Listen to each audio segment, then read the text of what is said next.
Around 8 p.m. on July 19th, a Russian fighter jet, presumably a Su-35, was shot down near Novaya Kakhovka by Ukrainian military forces.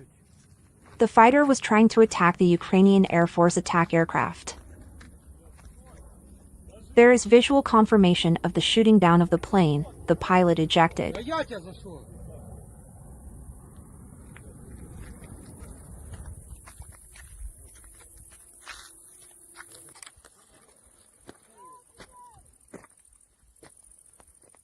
Увеличить надо. Вы как, Лёха, вы, ребята, спустились с